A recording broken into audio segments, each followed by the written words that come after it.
ડેડિયાપાડાના ધારાસભ્ય ચેતર વસાવા સહિત અન્ય 8 લોકોને રાજપીપળા સેશન્સ કોર્ટ દ્વારા 7 વર્ષની સજાનો ચુકાદો જાહેર થયા બાદ રાજ્યમાં રાજકીય માહોલ ગરમાયો છે।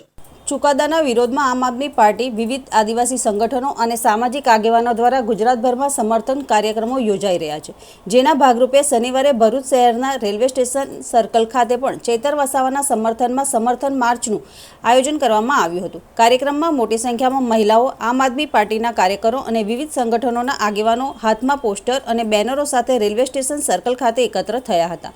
માર્ચ શરૂ કરતા પહેલા ઉપસ્થિત લોકોએ ડોક્ટર બાબાસાહેબ આંબેડકરની પ્રતિમાને પુષ્પહાર अर्पण करी श्रद्धांजलि व्यक्त करी हती। त्यारबाद चेतर वसावाना समर्थનમાં अनेक सरकार विरोधी सूत्रोच्चार સાથે સમગ્ર વિસ્તાર ગુંજી ઉઠ્યો હતો।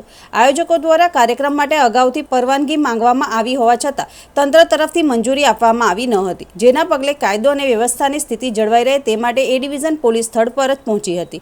પોલીસે માર્ચ આગળ વધે તે પહેલા જ આગેવાનો અને કાર્યકર્તાઓની અટકાયત કરી તેમને એ ડિવિઝન પોલીસ સ્ટેશન ખાતે લઈ જવામાં આવ્યા હતા। ચેતર વસાવાના સમર્થનમાં યોજાયેલા આ કાર્યક્રમને લઈને ભરૂચમાં રાજકીય ચર્ચાઓ તેજ બની છે।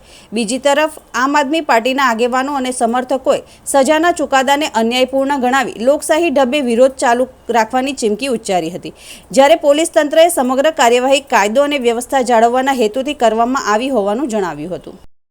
આ ભારતીય જનતા પાર્ટી કોઈ ચૈતરભાઈને જે અવાજ દબાવવાની જે વાત છે એ વારંવાર આવા કાવતરા કરતા આવ્યા છે।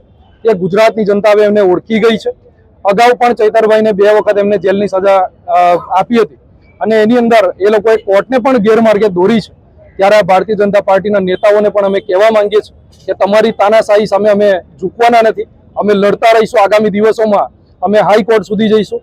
શું હાઈકોર્ટમાં ન્યાય નહીં મળે તો સુપ્રીમ કોર્ટમાં પણ જઈશું અને અમે આ જે કેસ ચાલે છે એની ઉપર સ્ટે લાવીશું। અમે એમના જામીન પણ કરાવીશું અને વહેલી તકે ચૈતરભાઈ બહાર આવે એવા સતત પ્રયત્ન આમ આદમી પાર્ટીનું આખું સંગઠન, પ્રદેશ નેતૃત્વ, સેન્ટ્રલ નેતૃત્વ બધા જ લોકો અત્યારે કરી રહ્યા છે।